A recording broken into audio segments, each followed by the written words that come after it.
Hello, I'm George. I'm a redactor of Romanian news website B1.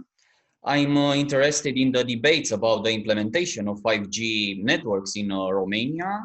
There is a lot of confusion, lack of information, and fake news around this topic. I think we need to understand better the opportunities and the challenges of implementing 5G network. This is the topic of our discussion. Before we start our interview, Mr. Can you tell us a bit about your expertise in this field? Yeah, I was long years in the European Commission, a director for information security policy. The digital agenda and these kind of initiatives. I left the commission in 2017 and I worked 2 years in China for, in the meantime, pretty famous company Huawei. And I came back to Europe last year, and since then I'm an independent consultant, and I'm, let's say, in particular specializing now on AI, but I have a close look at 5G because the combination of technologies is important. Why is everybody so interested in the 5G technology? Could you please take some time to explain what are we in fact talking about? People expect 5G to drive the next industrial revolution. So 4G was, of course, important because of social media and video and so on and so forth. Now 5G is supposed to drive industrial digitalization, etc. And this is the main reason why 5G has become so much of a policy and media interest. But there's a second reason, and this is political, because of the US-China geopolitical disputes and trade wars and targeting, in particular, Huawei as a company. It has become a policy issue. So there's no secret that the US has pushed hard to exclude Huawei from 5G across the world. And this, of course, has left also some let's say, kind of traces in the media. So these are the two main reasons. One is the objective reason of industrial revolution. The other one is more political. Where is Europe in 5G implementation? Are we lagging behind other areas such as Asia, North America, or are we leading the process? Something it's interesting to keep in mind.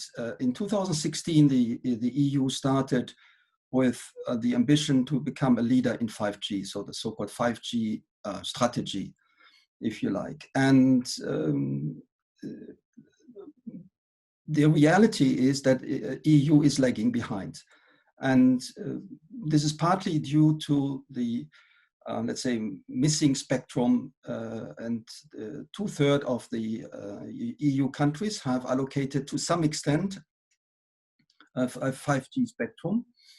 Because 5G is all about spectrum. Huh? So you get 5G because you have a new spectrum that you can exploit with clever antenna technology.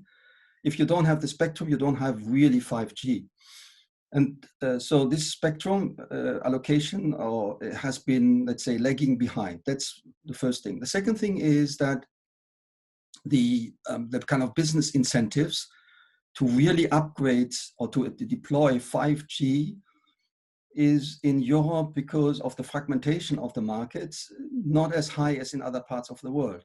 Because people think 5G is coming from, if you switch on 5G, you have everything. No, you don't. So if you want industrial applications, you would need, for instance, a 5G special core, and not only an upgrade of the antennas. But this is what is happening in Europe. In Europe, those operators that say we are launching 5G commercial, they're looking at the private customer, they're selling SIM cards, and they upgrade the antennas.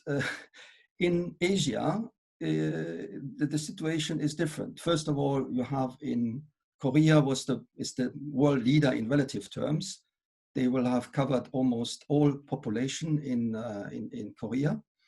And China, because of its sheer size, is picking up very quickly. And they will have installed 600,000 base stations, 5G base stations, by the end of this year. I assume in Europe we will have maybe 40 to 50,000 if I mean, I think I'm optimistic here by the end of the year for 5G. So this is, if you, of course, China is bigger, but if you just do put this in relation, if we were to be at the same level as China, we would have to deploy 200,000. So we are by a factor 4 to 5 behind China relative to the size, or taking into account of the size. And in top of it, in China, the operators all deploy 5G from the core to the antenna. In Europe, we are just upgrading the antennas. And so this means we are behind. Then very often people think that the US is leading. The US is not leading at all, because the US has not even assigned the so-called 5G prime band around the so-called 3.5 gigahertz that you need in order to capture the juicy part of 5G, if you like. They have deployed in the 26 gigahertz millimeter band as a replacement or an alternative for fixed wireless access, which is good. But it's not 5G as we call it. It's not 5G that you deploy for industrial applications. So the region that is leading is Asia, with China, Korea in the lead, Japan closely behind, and other Asian countries are coming back. Europe is kind of picking up slowly, but we are not leading. Why has there been such a heated debate on 5G? Is it more politically motivated, or is there a real technical concern? Well, let's put it that way. 5G in principle is more secure than 4G. That you hear most of the time from industry, let's say, evangelists. This is true because it's in the protocol, it's in the standard, but it needs to be deployed correctly. And a lot of those security features are optional. So you have to put them in place voluntarily as an operator. So as 5G is supposed to be deployed also towards the industry, then the so-called attack surface is increasing. And so it makes a lot of sense to put a lot of emphasis on security in a holistic perspective. Absolutely.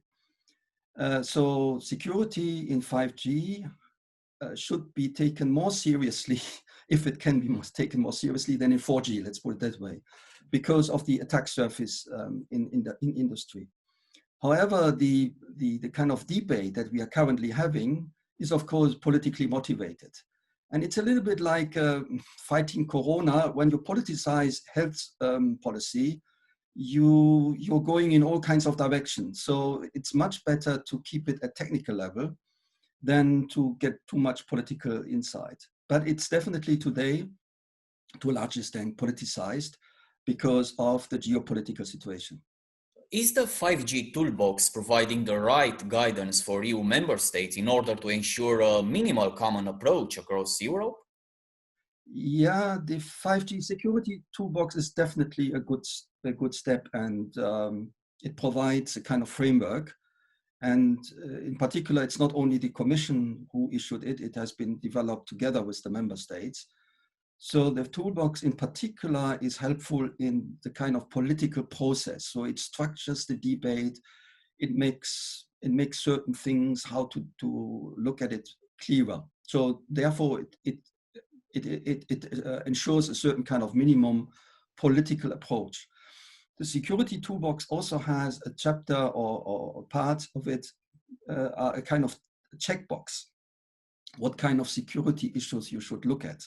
This is also helpful, but quite honestly, when you look at it and you think when I think of a real security expert in one of our operators, the chief security officer of Vodafone or whatever, he would say, I don't learn anything from this because this is standard knowledge. So in a way, it's a little bit tick the box kind of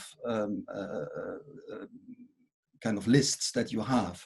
So insofar, it's good to have it, but it doesn't move the needle in itself, because already the 3GPP security working group has prepared a lot of procedures how to secure the network.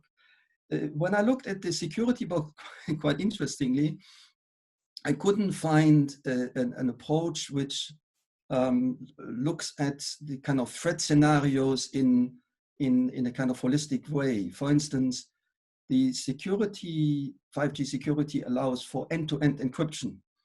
And for me, the key point of security standards is cryptography. So through cryptography, you do access control, identification, and you secure also the communication. So you keep the conversation and also the information that you have on the data on the network safe. So managing cryptographic keys and ensuring end-to-end encryption is key to any security process that you need to have. I can't find much in the security box. So the security officer of those operators will have to fill a number of gaps which are not there. Which is new in the security toolbox is, of course, pinpointing the trustworthiness of the vendor, which of course is the geopolitical expression of don't trust a vendor from China. So this is mainly the kind of purpose which is in this kind of toolbox. It highlights to the member states, have a good look at this aspect. So this is something which you don't find in the standard security textbooks or implementations, because in security, people will always tell you, we don't trust anyone. So because when you deploy a security on the network, you start with no trust, because you always assume that a hacker or malicious people will penetrate. So you deploy a security in-depth strategy and so on and so forth. So this means that comes back to your question, should we consider security more technical than a political one? I would plead for a more technical point of view. What was Germany's approach so far in the development of 5G? Germany has kind of open-end policy here. They say we are not banning any vendor, so we want an evidence-based approach. So which makes a lot of sense to say, okay, we are nobody is guilty until proven otherwise. So this kind of approach. But they also plead for a multi-vendor approach. Say don't rely on one vendor. So, for instance, Huawei has a big exposure or a big footprint in Germany. So probably what Germany wants to see is a little bit more diversification. But they are not saying we want ex ante ban certain vendors. And then, of course, they have a certain kind of policy process through which they let's say they accompany the deployment of 5G in Germany. So it's a rather pragmatic, I would say, proportionate approach, because you cannot simply ignore the political pressure and the policy climate that we have. So when I said I'm in favor of more technical, I'm not naive to say that political considerations do not play a role. They play a role. What do you think would be the impact if certain suppliers of technology will be excluded? Well, it depends on, I mean, first of all, which supplier. If it's a major supplier, like Huawei, for instance, you would reduce competition, of course, and you would feel this in terms of cost and price levels. Can it be managed?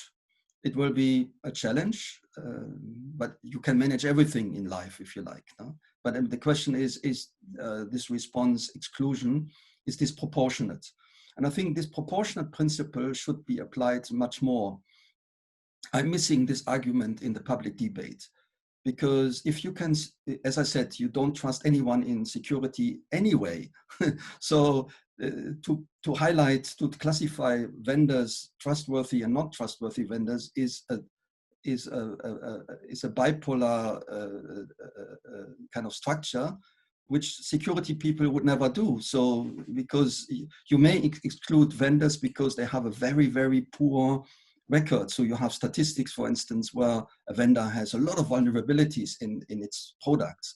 Then you don't want to buy products from this vendor for this particular purpose. Maybe the same vendor has a fantastic track record in another part of the network. then you say, okay, for this part of the network, I can buy it. So the kind of proportionate principle is very important. It means you need to justify your intervention, and it needs to be adequate to the problem that you have. Sometimes I use the example that you don't need a hammer to kill a fly. No? So this is what I mean by proportionate. So you also have a problem because if you exclude vendors ex ante, you would have also a problem in terms of lack of innovation, because competition is not only about price and costs. It's about innovation. It's about partners for your industry to work with. And I think this kind of ecosystem is really important. So you weaken the ecosystem and you reduce competition. That's what you do when you exclude major vendors from ex ante without a proportionate measure from the market. There is a risk that undeveloped region to be more undeveloped if these technology are not uniform developed in one country or between countries. Yeah, as I said at the beginning, one of the problems in Europe is the fragmentation. So, for instance, deploying 5G for certain kind of, let's say, smart city applications or industry application and so on and so forth, it's much better if you have a bigger market, because then you get more capital, you can invest more, and you can drive it much more. So having, let's say, kind of more coordinated, harmonized approach, one market, a single market approach is definitely better than otherwise. For countries which are quote unquote behind, well, this is not really the case in Romania. So in terms, when you look at the statistic of the European Commission, the so-called DAISY report, the digital scoreboard, you will see that Romania, in terms of connectivity, is not bad. So it's quite okay. So so the development needs to go into what do I do with this connectivity, and here the game is open. So it doesn't really matter whether you're behind or in front. The key thing is that you have entrepreneurship to use what you have in connectivity. In conclusion, what is, in your opinion, the best approach that Romania should follow in order to develop a secure and at the same time performant and cost-competitive 5G network? I mentioned already the proportionality principle. I think measures should be proportionate in terms of the risks and in terms of the costs that are implied. And so this is what I would recommend, is have a good look at what is at stake and how you can deploy it.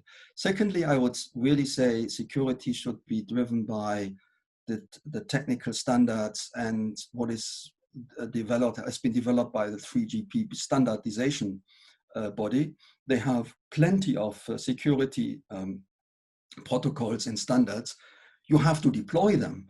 And so just by saying, okay, we exclude a vendor and everything is fine, this is not the right approach. The approach is deploy the whole set of security across the board. And one of the weakest points in the whole debate is at the endpoints, because the endpoints are the industry networks. This is where the robots be controlled. This is where medical applications run. And they do not necessarily 100% depend on the 5G security, not at all. They have to have their own application security.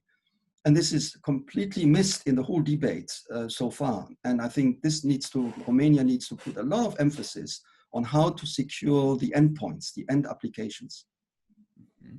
Thank you for your answers. It was a very interesting discussion. You're welcome.